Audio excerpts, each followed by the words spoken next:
Your personality creates your personal reality. That's it.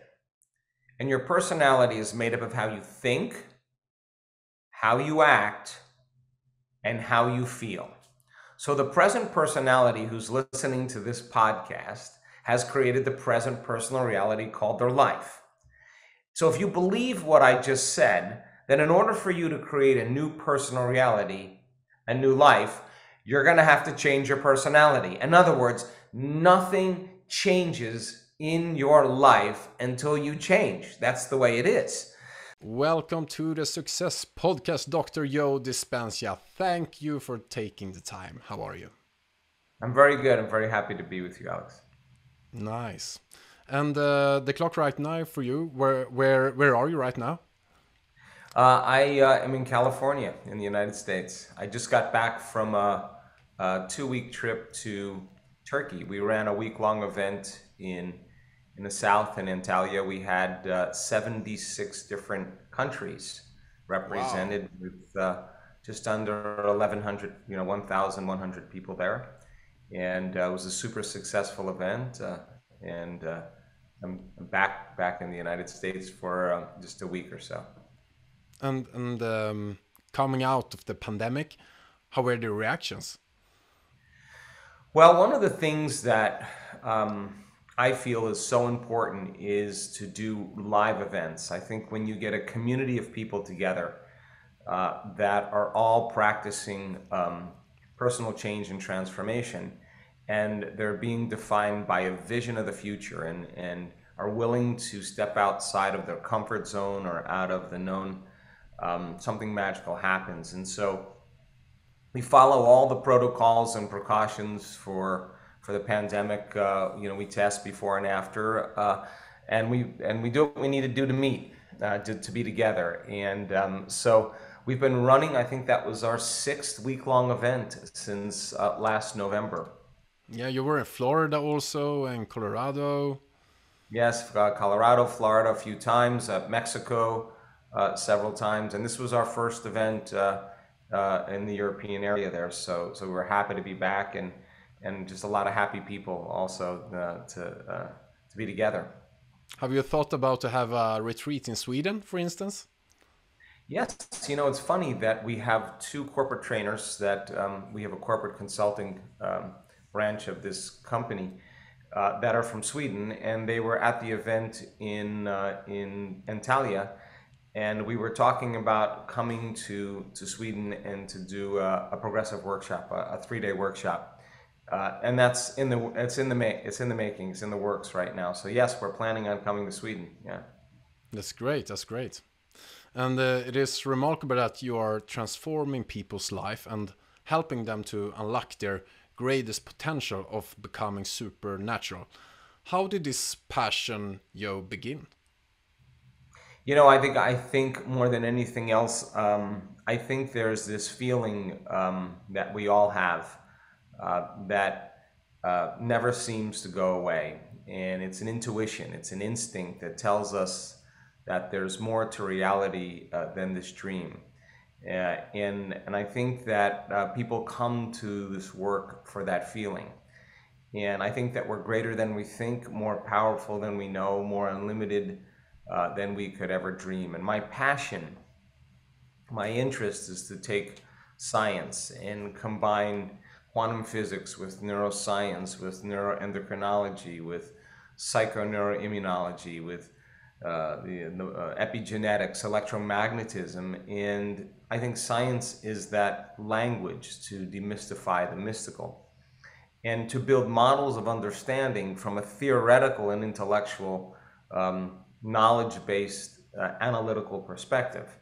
But that knowledge void of experience is philosophy. But if you can teach people how to practically apply it, to personalize it, to demonstrate it, to initiate that knowledge and do something with it, if they can get their behaviors to match their intentions or their actions equal to their thoughts, if they get their mind and body working together, they're going to have an experience, right? And it Yeah. turns out that learning information makes connections in the brain, but experience enriches those connections. Well, the moment those neurons string into place, there's a biological change that takes place in the brain. Another part of the brain makes a chemical, and that chemical is called an emotion. And the moment you feel successful, the moment you feel empowered, the moment you feel unlimited, I think now you're teaching your body chemically to understand what your mind is intellectually understood. So knowledge is for the mind and experiences for the body. And so what we learned in this whole process of transformation is that the more people understand what they're doing and why they're doing it, the how gets easier. So when the experience then causes them to embody the truth of that philosophy, it's no longer theoretical, it's experiential and it's visceral. So the experience then produces a strong emotion, and the emotion then is what is the information coming back to the body that begins to select and instruct new genes. And we've measured this on people that they could actually change their gene expression in 3 or 4 days by doing this. Now, if you've done it once, it means you got to be able to do it again, right? So anybody who's serious about their own personal growth and evolution, the replication of any experience will begin to both neurologically and chemically condition the mind and body to work as one. So when you've done something so many times that your body now knows how to do it better than your conscious mind, now it's innate in you, it's implicit, it's automatic, it's second nature, it's easy. You've become the knowledge. And in a sense, you've mastered that knowledge and you're in a new state of being. So my interest is demystify that process so that people have within their reach all the tools to begin to apply it to their lives. And so I started my journey in 1986. I got run over by a truck in a triathlon and didn't have a whole lot of hope that I would ever walk again. I had fractured 6 vertebrae in my spine, and I had bone fragments on my spinal cord, and the spinal, one of the vertebrae where the neural arch was broken and pressing up against the cord. So, you know, the prognosis was that I'd never walk again and I needed a radical surgery. And so I thought, my God, I'm not going anywhere or doing anything. I wonder if my mind could affect my body. And it worked. And then I started studying spontaneous remissions to see if other people have had the experience of turning around cancers and Parkinson's and rheumatoid arthritis and other disorders. And I interviewed hundreds and hundreds of people that actually did it. And I looked for the commonality. And once I understood what was common amongst them, and believe it or not, it wasn't diet. Believe it or not, it was primarily mind. And so that forced me to see if I could explain those in a scientific way and then be able to teach it to sick people to see if those same things, if they applied properly in the scientific language, could produce some amazing results. And then use it on well people. If you want to transform yourself from being in lack or poor to be successful, to turn a disease around, to fall in love, to start a new career, to have a mystical experience, will the formula be the same? And after a couple of years, we started noticing people stepping out of wheelchairs. We started noticing people going into remission. And that's when it got really exciting because, you know, I'm an empirical person and I knew that something was happening with these people, and not over the course of years.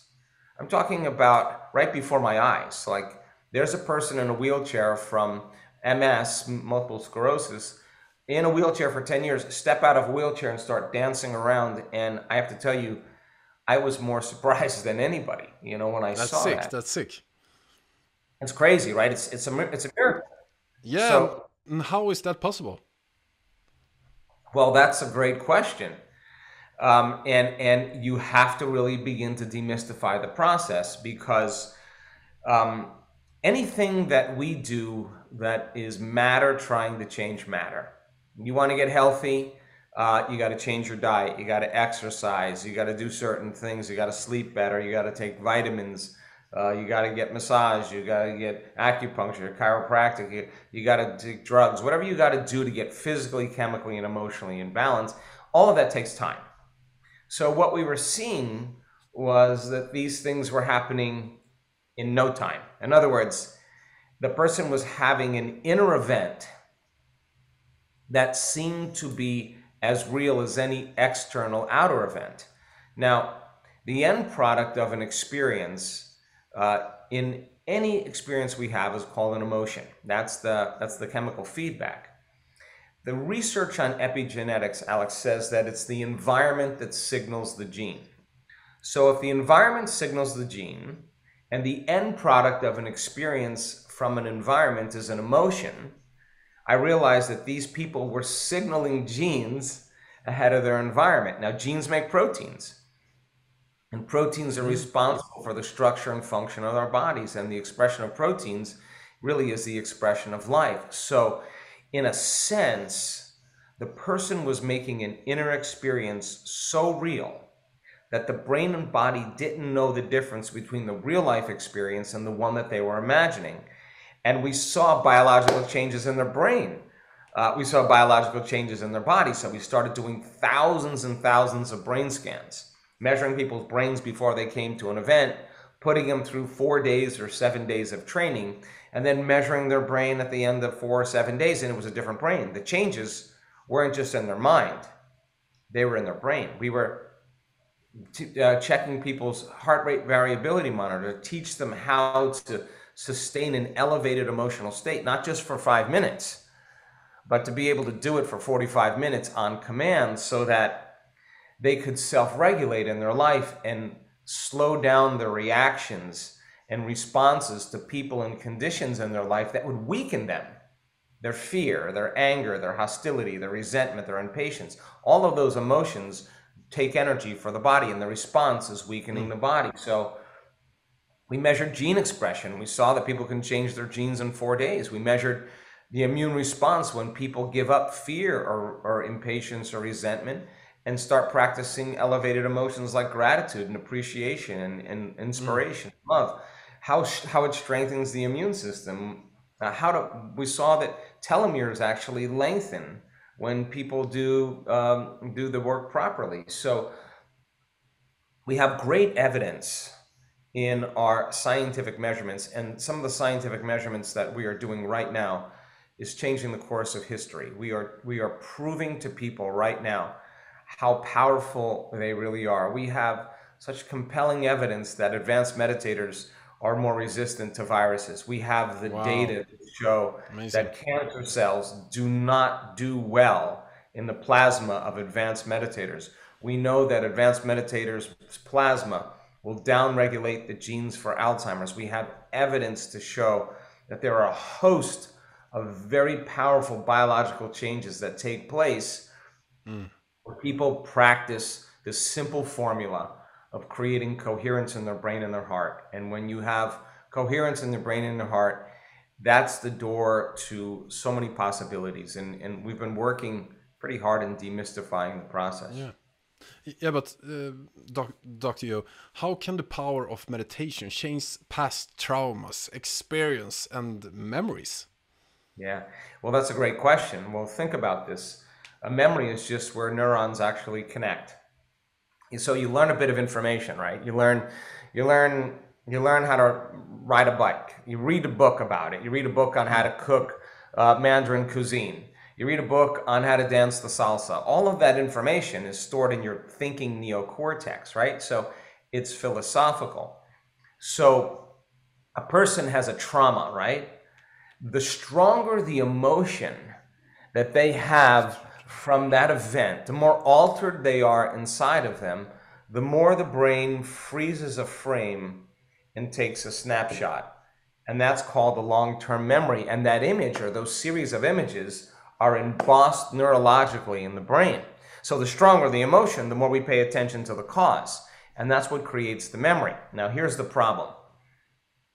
The problem is that when we think about that problem, when we review or remember that past event, we're producing the same chemistry in the brain and body as if the event was happening. Now, the body's so objective, it doesn't know the difference, Alex, between the real life experience that's creating the emotion and the emotion that the person is experiencing by thought alone. So the body's believing it's living in the same past experience 24 hours a day, 7 days a week, 365 days a year. And so now the person can't think greater than how they feel. So they feel sadness, they feel guilt, they feel pain, they feel suffering, they feel hostility. And those emotions tend to drive the same thoughts for them to remember the reason why they feel this way. And so people get caught in these loops of thinking and feeling. So that creates a state of being, right? So thoughts are the language of the brain, and feelings are the language of the body. And how we think and how we feel creates our state of being. So without the person knowing this, by reviewing and remembering the problem, they're taking a thought and a feeling, an image and an emotion, a stimulus and a response, and they're conditioning their body emotionally into the past. Now, the trauma does not only exist in the brain, the trauma now exists in the body too as an emotional memory. So if the person can't think greater than how they feel, and they believe that their thoughts have something to do with their destiny, they're thinking in the past. And if you're thinking in the past, you create more of the same life. So we started noticing that when people are altered, when they're angry, when they're frustrated, when they're stressed, when they're fearful, when they're suffering, when they're in pain, the arousal of those emotions switches on a primitive nervous system that causes the brain and body to go into stress or survival. And when we're in stress and when we're in survival, we're always trying to predict the next moment based on what we've learned in the past. And stress is created from the loss of control, the inability to predict what's going to happen, and the perception that things are going to get worse. So 70% of the time, people are living in a state of stress and living in survival. It's not a time to create. It's not a time to open your heart. It's not a time to be vulnerable. It's not a time to learn. It's time to run, fight, or hide. Yeah, So, and also all the inflammations in the body and all the like diseases, they want to grow that way. exactly. So now we were looking at to see what happens to the brain.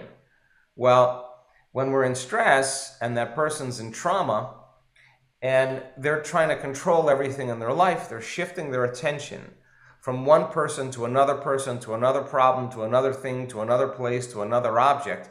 And every one of those elements has a neurological network in the brain. So the arousal of the stress hormones causes their brain to fire very incoherently. Now, when our brains are incoherent, we're incoherent. When our brains aren't working right, we're not working right. So the obsession of the stress hormones causes us to narrow our focus on whatever the cause is. So when we're in stress, we obsess, we loop, we overthink, we narrow our focus on something. So we thought, my goodness, there's some research out there that shows that if you teach people to broaden their focus, to begin to, instead of focusing on everything material and physical that's causing the stress, everything that's known, broaden their focus and put their attention on space, on nothing. And the act of doing that causes the brain to begin to synchronize, to begin to unify, to become more coherent. And what syncs in the brain links in the brain. So the person's brain starts functioning normally and starts to improve without any medications, without any therapies, just a simple act. And the more they do it, the more order that's created in their brain, the more they can focus their attention and move into a more creative state. What do I want? How successful do I want to be? How healthy do I want to be? How much love do I want in my life? You can ask the bigger questions. By the same means, when the person is gripped by those hormones of stress and they're not running from that predator, they're not fighting, and they're not freezing and hiding, but the chemicals are running, their heart is beating because it's in an aroused state, but it's beating against the closed system, and the heart starts beating incoherently. When that happens, energy leaves the heart, and we stop trusting, we stop believing in ourselves. So we teach people how to create brain and heart coherence, and what we've discovered just in the last couple years is that when this heart starts beating orderly, and it's a skill, just like anything else you do, like dancing the salsa, like when you understand all that information and now you're in the application of it, once you start to experience it and you get the feeling of what it feels like to be in this state, it turns out that when the heart is coherent, it starts informing the brain. You'll see it, the brain starting to change, because the heart is telling the brain it's time to create. Now it's safe to create. It's the creative center. So the person all of a sudden can see a possibility that they never could see before, and they can embrace the emotion of the event, listen closely, before the experience happens. Now, this is fundamentally important, because most people are waiting for their wealth to feel abundant and worthy. They're waiting for their success to feel empowerment.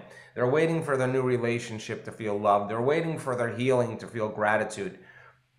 That's cause and effect. That's waiting for something outside to change, to take away this feeling of emptiness or lack or pain or guilt or whatever. We found out that when a person can actually embrace the emotion before the event, they can begin to condition their brain and body into a future experience, and the brain and body don't know the difference. So all of a sudden, the person who was traumatized and had their experience, now all of a sudden they're teaching their body emotionally how to live in a new environment, and the body doesn't know the difference between the real life experience and the one that they're fabricating. So in a sense, they're, by creating brain and heart coherence, the stronger the emotion they feel for their new vision of the future, the more they're going to pay attention to the picture in their mind, and they're literally remembering their future. And now there's biological changes in gene expression, in neurological circuitry, in brain coherence, in immune regulation, in digestive balance, in microbiomes, and all the things we measure show the body's now out of survival. It's time for growth and repair. So the side effect of that is we see people with those serious health conditions that were actually initiated because of the trauma. All of a sudden, when they feel that elevated emotion, it's like they've taken their body out of the past into the present moment. And now the body all of a sudden recalibrates. And if the quotient of their excitement for their new life, for their new future, the emotional quotient of their dream is greater than the betrayal or the shock or the trauma, there's immediate reorganization in the brain and an immediate change emotionally in the body. And now the person looks back at their past, and we've interviewed enough people to know this is the truth, and they say, I don't want to change anything in my past. All of that brought me to this moment. And that's the moment the past no longer exists. So people can have a brutal past, where we've had people that have had abuse, physical, sexual, emotional, that have gone through all kinds of abuse, were suicidal, had all kinds of health conditions, and in one instant, one inner experience from the meditative process begins to change everything about the way they see their past. They're seeing it from a greater level of consciousness. They're seeing it from a place of love. They're seeing that all of that had to happen. It makes sense to get to this point.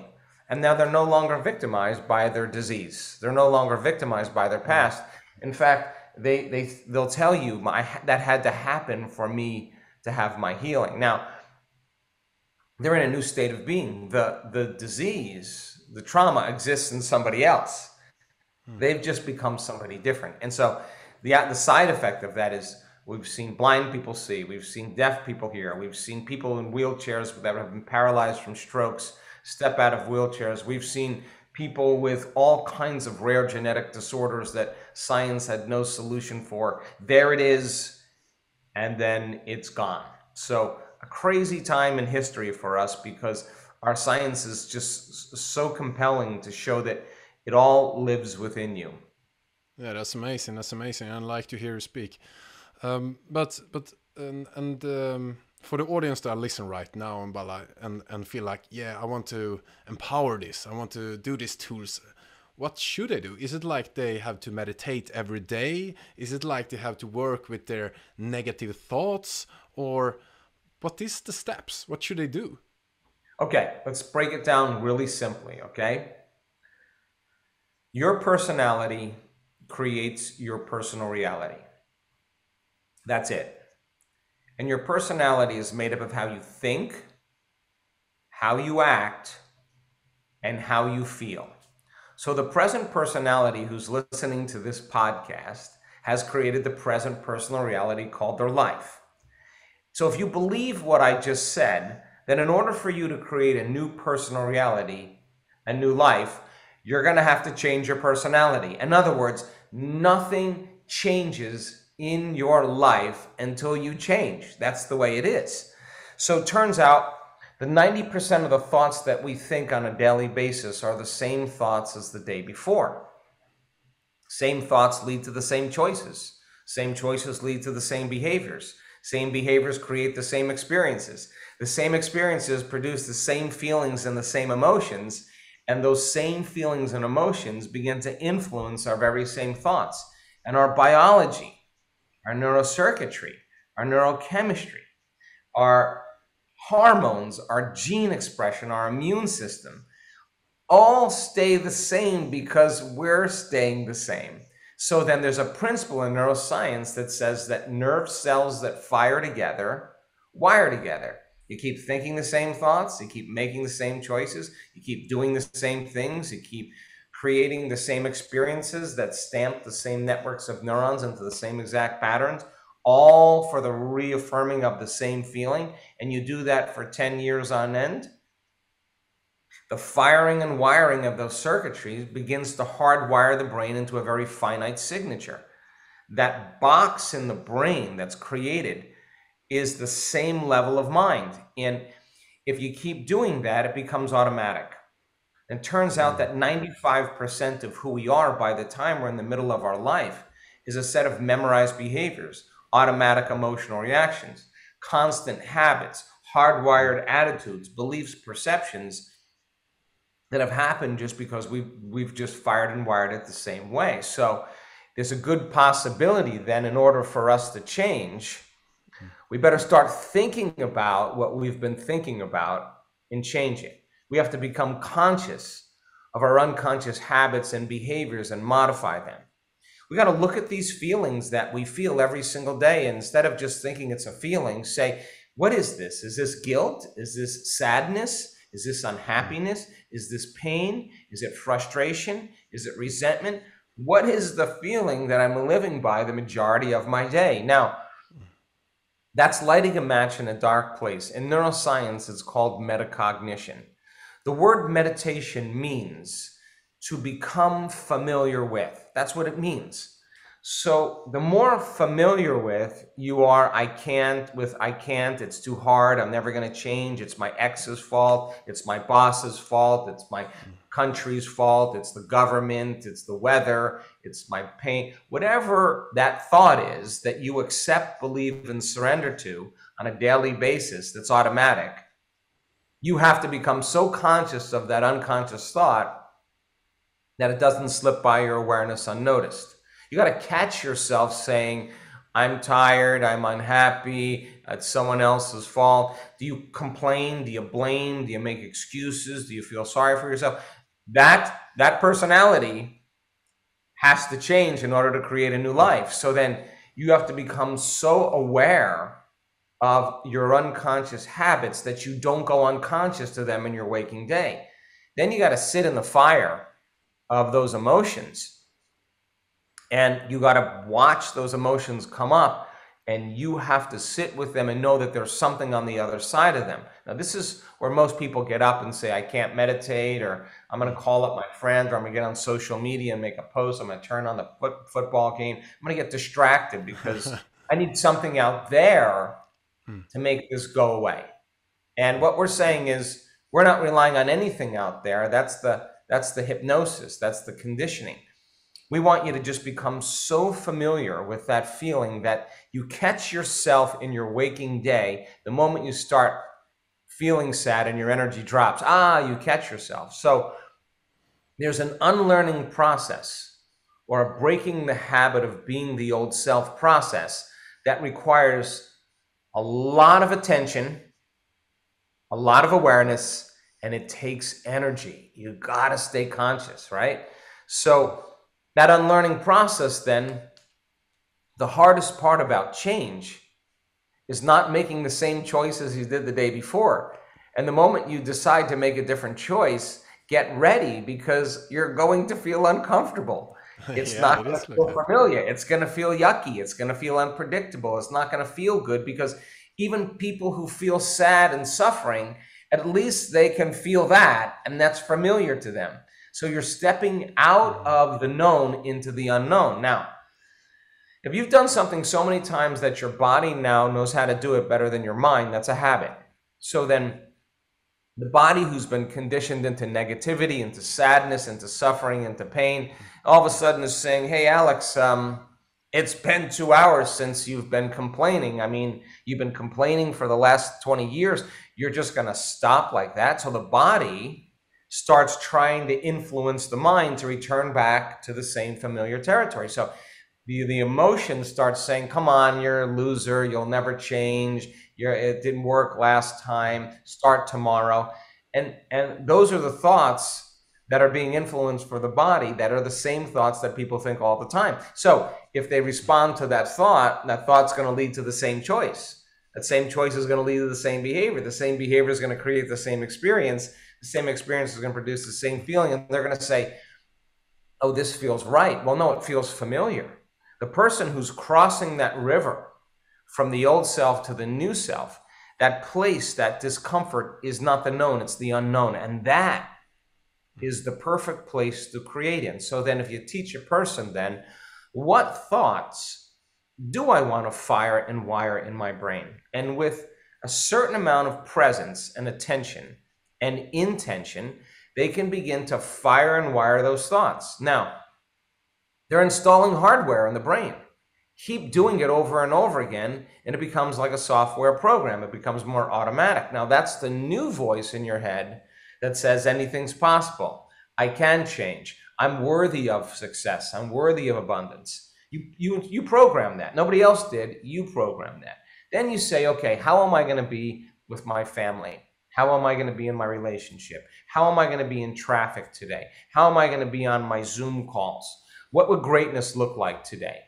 But do you write like a list of Well, of your course, of new course. 2.0 Yeah, let me human just being? finish it. Yeah, I'll give you the Okay. instructions. But here's the bottom line. If you sat down and you closed your eyes, so you weren't distracted by the environment, that you weren't looking for your cell phone or for your coffee or whatever. You weren't eating, you weren't drinking, you weren't smelling, you weren't tasting, you weren't up and experiencing. You were sitting still, making your inner world more real than your outer world.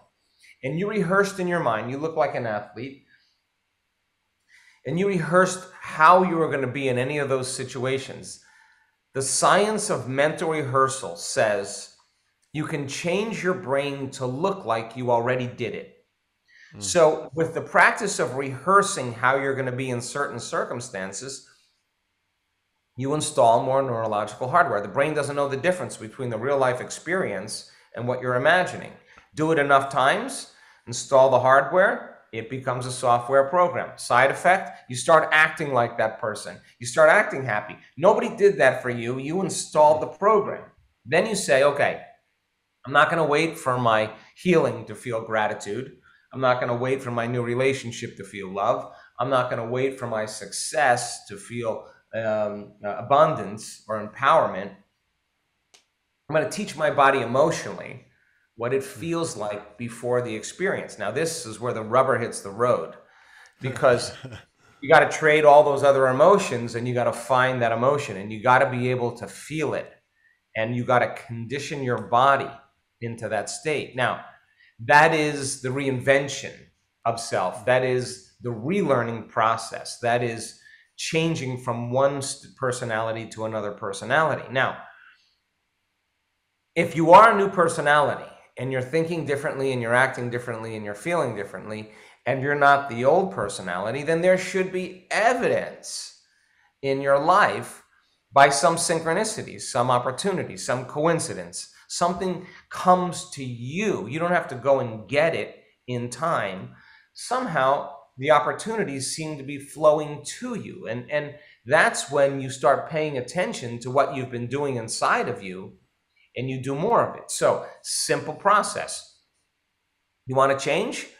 Sit down and become familiar with yourself. Write down those thoughts. I can't, it's too hard, I'll never change. Pick 3. Write down your behaviors. You make excuses for yourself. You procrastinate. You complain. I don't know, pick 3. And then think of 3 emotions. I'm angry, I'm frustrated, I'm impatient. Okay.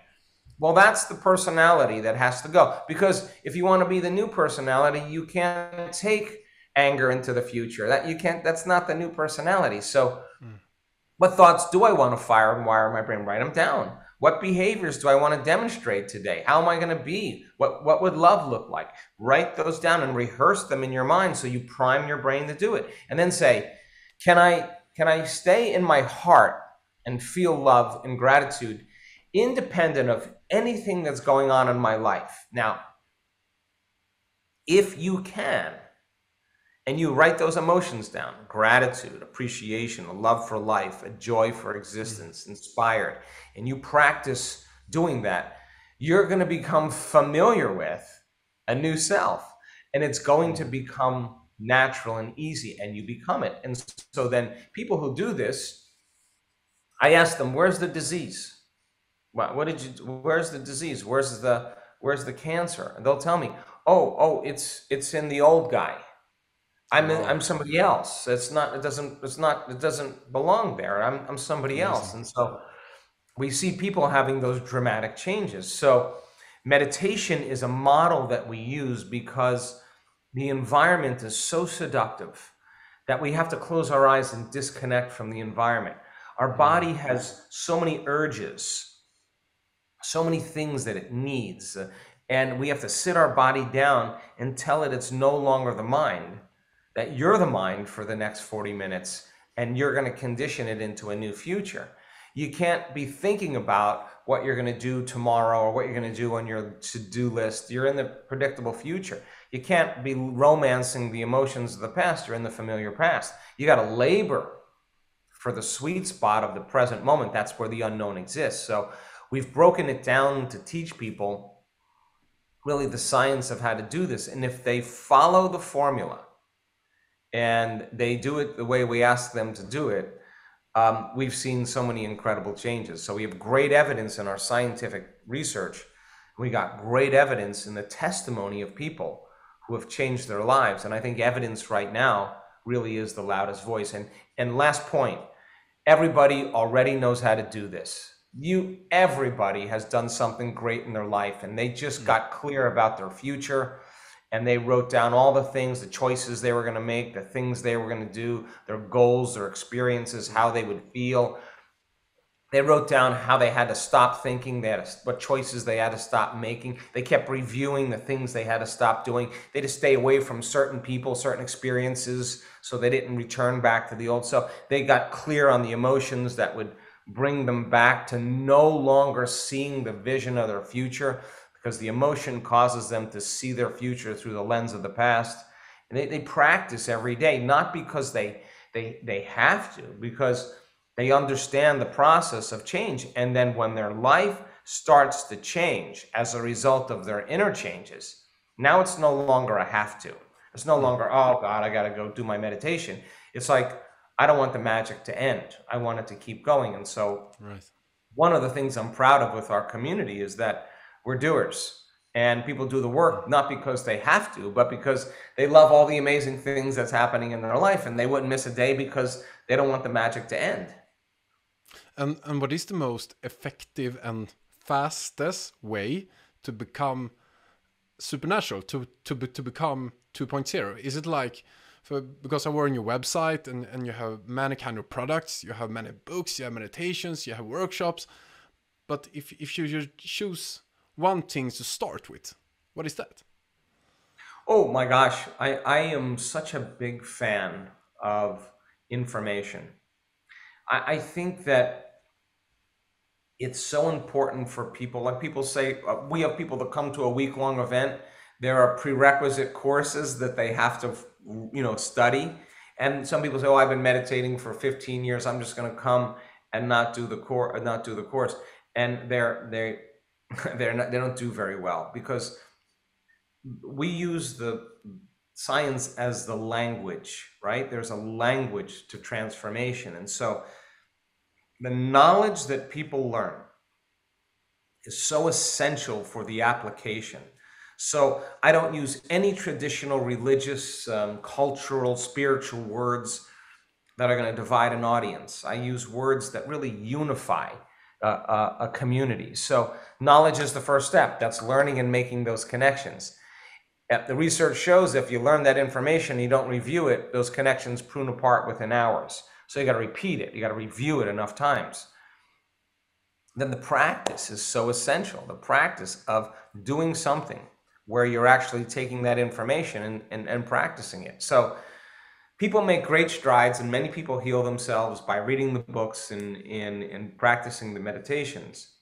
But the real magic, if you want to see miracles, if you want to see things that will change you forever, like just in Turkey, we just saw an amazing story of transformation. Huge tumor, completely gone on this guy. You got to come to a week long.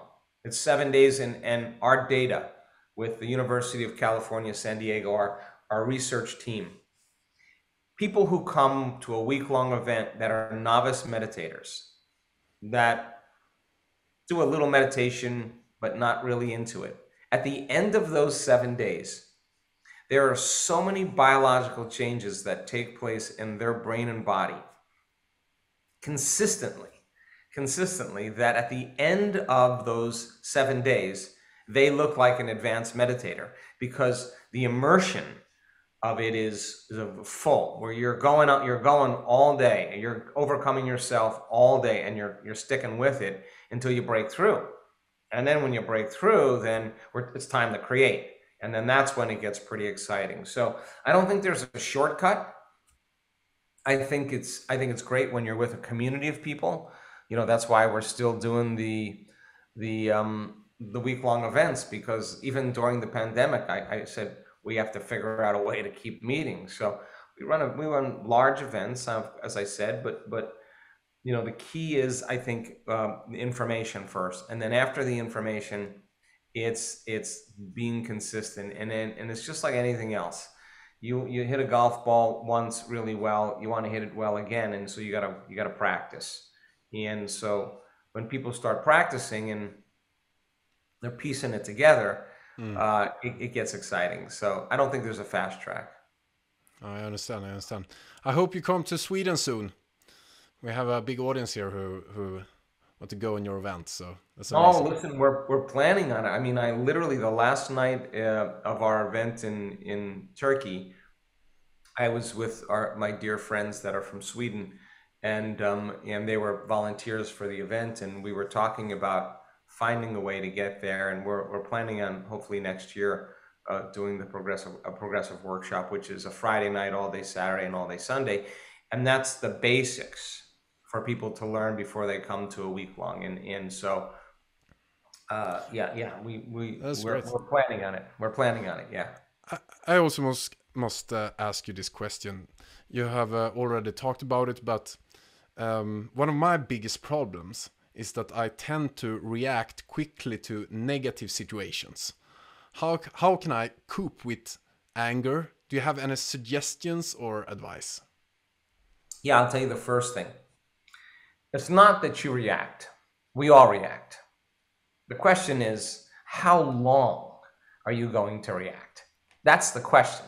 So we found out that when people react emotionally with anger, with antagonism, there's an arousal that takes place because you're turning on the sympathetic nervous system, and the sympathetic nervous system is a primitive system saying, Alex, whatever that is a threat to you. And if there's a threat, a good way to deal with a threat is to get aggressive. That's primitive. It's animal. It's very animal. Some people will say, oh my God, there's my ex. And instead of getting angry, they run. They flee. They're in fear. They're like, the fear is, I'm better just getting away. So the fear causes them to run. So When people feel fear, when they feel anger, when they feel pain, those are the primary stimulators that switch on that sympathetic nervous system. And they used to say that it's automatic. Like, it's automatic. It happens automatically. That's part of the autonomic nervous system, and you really don't have any control of it. Turns out that's absolutely not the truth. So first thing is learning how to shorten your response to the emotional reaction. So if you have an event that happens to your life, in your life, and I say, Alex, why are you so mad today? And you say, oh, it's because of this situation and this person, and this happened this way. And I would say, oh my gosh, do you mean that that person or that circumstance is controlling the way you feel and the way you think? Now, anything that's controlling the way we feel and the way we think makes us victims, whatever that is. Now, that's okay, but if you keep that emotional reaction going on for hours or days, and I say to you, Alex, it's 5 days, what's up? And you say to me, I'm upset from something that happened to me 5 days ago, I'd say you have a mood. You're in a mood. Now, some people keep that same emotional reaction going on for weeks or months. And then I would say, well, Alex has a angry temperament. It becomes a temperament. If we keep it going now this is true, people keep this going for years on end. If it goes on for years, now it's a personality trait. So here's the weird part about it. You ask that person who's been angry for years why they're angry. And they'll recall an event from 10 years ago, or a series of events from 10 years ago. Yeah, and the childhood. And the research on the memory says that 50% of that story isn't even the truth. They can't even remember the truth. They embellish the story and make it sound worse than it really was to excuse themselves from changing. Now, what we tell people is forget the event. Doesn't matter. The details of the event doesn't. What matters is learning how to overcome the emotion. So when you're sitting in a meditation and all of a sudden out of nowhere your body starts getting aroused and it starts getting frustrated and it starts getting angry and people say, I'm doing my meditation wrong. You know what I say to them? No. You're doing it right, because that has to come up. So when the anger and the frustration comes up and a person's in a meditation, they have one of two choices: to quit, which is what they've always done. But if you're sitting with 1,500 people and no one else is quitting, you're not going to quit. And if I teach you how to lower the volume to that emotion, and I teach you a way to change that, every time you settle the body back down into the present moment and lower the volume to that anger, that's a victory, because you're telling the body it's no longer the mind, that you're the mind.